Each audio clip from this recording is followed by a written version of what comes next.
Halo guys, kembali lagi bersama gue Nandi. Pada video kali ini gue akan membahas salah satu film Thailand berjudul Shutter. Tidak lupa, gue selalu mendoakan agar kalian dan keluarga bahagia selalu ya. Film diawali dengan memperlihatkan beberapa remaja yang sedang berada di pesta perkawinan.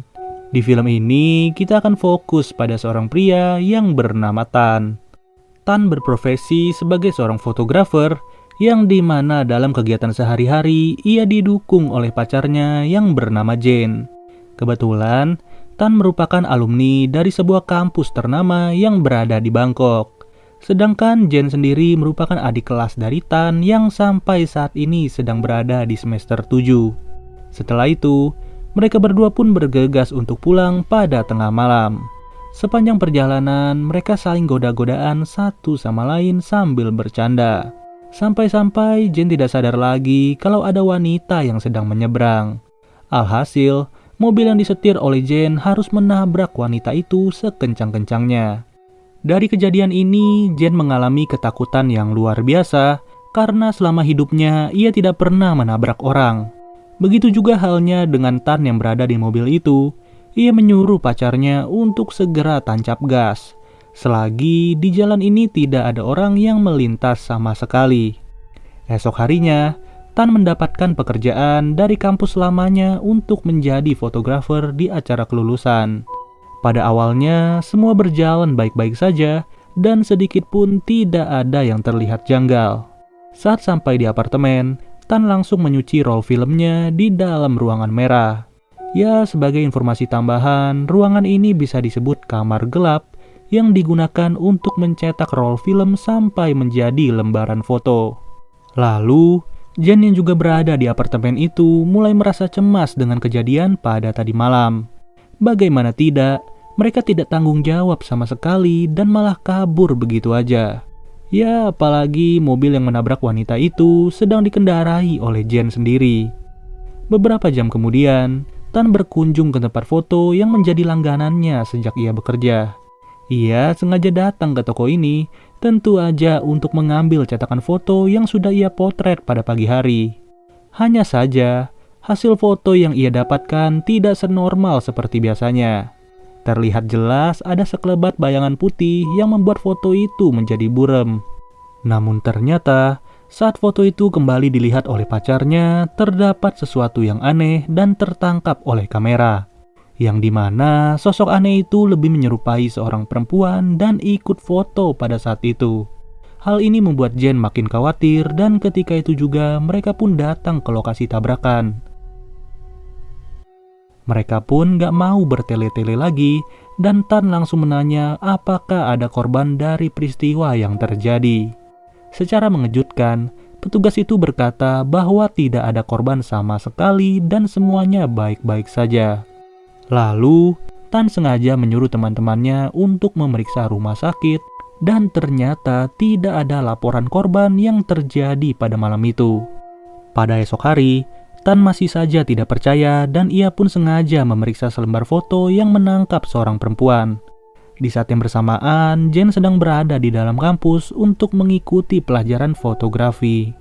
Singkat cerita, Tan yang masih berada di ruangan merah secara tiba-tiba dihampiri oleh pacarnya. Gak lama dari itu, ia mendapat sebuah telepon yang ternyata berasal dari Jane. Seketika itu juga, Tan langsung merasa terheran-heran bagaimana bisa Jane berada di kampus sedangkan baru saja ia dihampiri oleh perempuan. Setelah selesai menjemput Jane, Tan merasa tidak enak badan dan lehernya mengalami pegal yang luar biasa. Lalu ia pun berkunjung ke rumah sakit untuk menjalani pemeriksaan. Beruntungnya setelah di ronsen, tulang-tulangnya terlihat baik dan tidak ada masalah sedikit pun. Kemudian, Jane yang sedang berada di apartemen Tan masih penasaran mengenai foto-foto itu.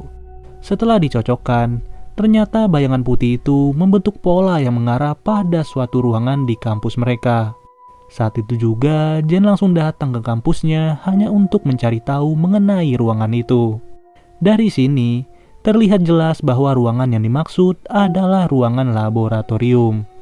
Namun, angin yang ada di ruangan ini benar-benar kencang sampai membuat Jane panik sendiri. Dari kepanikannya, ia secara tidak sengaja melihat sebuah foto yang berada di ujung ruangan. Bisa kalian lihat sendiri, di foto itu ada sesosok perempuan yang sedang memegang sebuah piagam. Jen yang baru saja melihat perempuan itu langsung teringat dengan korban yang ia tabrak dan juga sosok yang dipotret oleh pacarnya. Anehnya, Jen juga menemukan sebuah foto yang memperlihatkan pacarnya sedang berdua bersama perempuan itu. Di sisi lain, Tan sengaja menghampiri temannya yang baru saja menikah untuk bercerita. Tapi bukannya disambut oleh temannya, Tan malah disambut dengan kondisi apartemen yang begitu kacau. Dari ujung ruangan, ia melihat temannya sudah memanjat balkon apartemen dan langsung lompat begitu aja. Saat berada di rumah sakit, Tan dihampiri oleh istri temannya yang merasa tidak percaya dan langsung bertanya kepada Tan. Wanita itu bertanya apa yang sebenarnya terjadi kepada suamiku.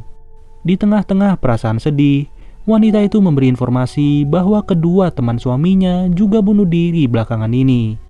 Lebih ngerinya lagi, teman-teman dari suaminya yang tewas itu adalah orang yang sama ketika menghadiri acara pernikahan. Sepulang dari rumah sakit, Jen memberanikan diri untuk memperlihatkan foto pacarnya bersama perempuan misterius. Seketika itu juga, Tan tidak menyangka saat melihat foto itu, dan mau gak mau ia menjelaskan bahwa perempuan itu merupakan mantan pacarnya saat masih kuliah. Lebih tepatnya, perempuan bernama Natre adalah gadis pendiam dan juga lugu. Ia adalah gadis yang pintar dan suka mengikuti perlombaan biologi. Saking pintarnya, Natre sangatlah pendiam sampai-sampai ia tidak memiliki teman. Di saat seperti itulah, teman-temannya Tan beranggapan bahwa Natre adalah perempuan yang aneh. Tapi, hal itu tidak sejalan dengan pikiran Tan dan ia merasa kasihan dengan Natre. Pada saat yang bersamaan, ia berpacaran dengan Natre secara diam-diam tanpa diketahui oleh temannya. Bisa dibilang bahwa Natre sangat-sangat mencintai Tan karena hanya ialah sosok laki-laki yang bisa menemaninya. Sampai pada akhirnya, teman-temannya Tan mulai mengganggu Natre secara berlebihan di depan matanya sendiri. Pada titik ini, Tan sudah tidak tahan lagi untuk berpacaran secara diam-diam. Dan ia pun pada akhirnya lebih memilih teman-temannya daripada perempuan itu. Akibatnya, Natre pun mencoba untuk bunuh diri, tapi ia selalu digagalkan oleh kehadiran Tan yang memergokinya. Di akhir ceritanya, Tan berkata bahwa dari kejadian itu, Natre diam-diam melarikan diri dan sampai sekarang tidak pernah terlihat lagi. Seiring berjalannya waktu, Tan merasa bahwa lehernya semakin pegal dan juga sakit. Ia sempat berpikir mungkin saja ada penyakit langka yang menyerang dirinya tanpa disadari. Namun, di saat yang bersamaan, Jen secara diam-diam sudah memotret dirinya bersama Tan. Esok harinya, mereka berdua sengaja berkunjung ke desa untuk mencari alamat Natre. Benar saja, mereka berhasil mendatangi rumahnya dan terlihat seorang wanita yang berada di halaman. Ternyata wanita ini adalah ibu kandung Natre yang menjaganya sedari kecil.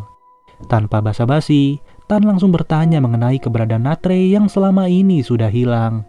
Seketika itu juga ibunya menjawab bahwa Natre sedang tidak enak badan dan tertidur pulas di kamarnya. Mendengar hal itu, mereka pun bingung sekaligus kaget mengenai jawaban dari ibunya Natre. Lalu, wanita itu pun izin pergi ke dapur untuk memasak makanan favorit dari anaknya. Di saat seperti itu, Tan bersama pacarnya secara diam-diam menaiki lantai 2. Tidak jauh dari anak tangga, terdapat sebuah kamar yang merupakan kamarnya Natre. Natre terlihat sedang tidur pula sambil berbaring di atas kasur. Namun ternyata, sosok yang berbaring itu adalah mayatnya Natre yang sudah kering.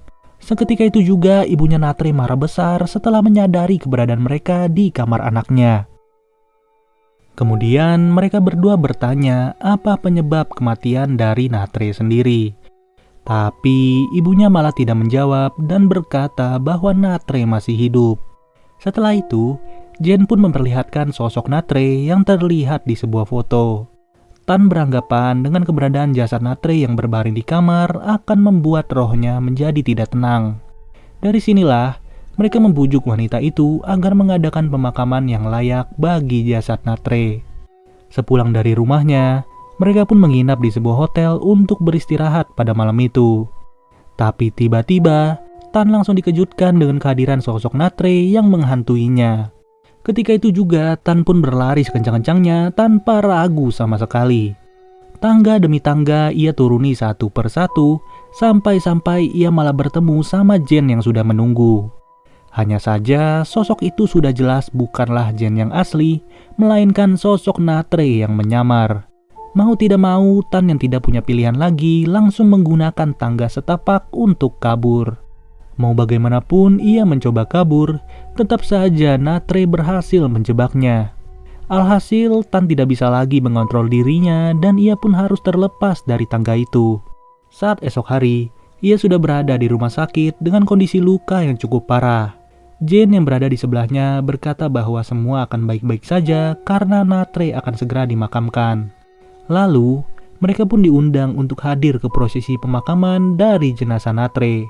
Seperti yang kita lihat, untuk negara Thailand mayoritas penduduknya menggunakan cara kremasi sebagai proses pemakaman. Beberapa hari setelahnya, Jen masih merasa penasaran dan melihat kembali beberapa foto yang sudah ia potret. Saat ia sedang berdua bersama pacarnya, ia pun menyadari ada sosok Natre yang berada di tempat yang sama. Kemudian, ia pun menyusun foto itu satu persatu dan membuatnya terlihat bergerak. Jen langsung merasa bahwa foto-foto ini memiliki arti yang tersembunyi. Benar saja, secara tidak sengaja ia menemukan sebuah roll film yang berada di dekat lemari. Saat itu juga ia membawa roll film tersebut ke dalam ruangan merah untuk dicuci. Dari sini betapa terkejutnya Jen setelah melihat kondisi Natre yang sedang dilecehkan, yang dimana ia diganggu oleh teman-temannya Tan. Bahkan ia juga diperkosa di dalam laboratorium. Di saat yang bersamaan, Tan masuk ke dalam ruangan merah dan terkejut melihat Jen yang sudah menangis. Namun, Tan tidak ingin Jen salah persepsi dan ia pun kembali menjelaskan bahwa semua itu ada alasannya. Saat kejadian di hari itu, Tan berada di sana dan memergoki teman-temannya sedang memperkosa Natre. Akan tetapi, teman-temannya memaksa Tan untuk memotret kejadian itu agar Natre tidak berani melapor polisi atau akan disebarluaskan. Dari scene itu juga menjelaskan bahwa peristiwa pemerkosaan ini sudah terjadi setelah teman-temannya Tan mengganggu Natre di dalam lift.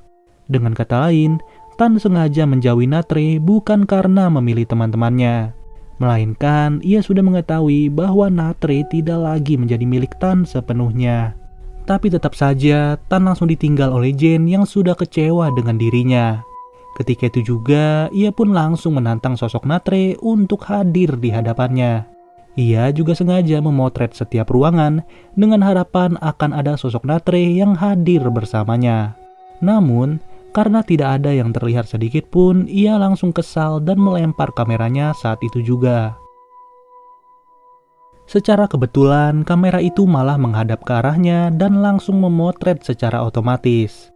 Karena penasaran, ia pun memeriksa hasil foto tersebut dan terlihat bahwa sosok Natre sedang duduk di atas pundaknya. Dari sinilah terbongkar sudah kenapa lehernya Tan selalu pegal setiap saat.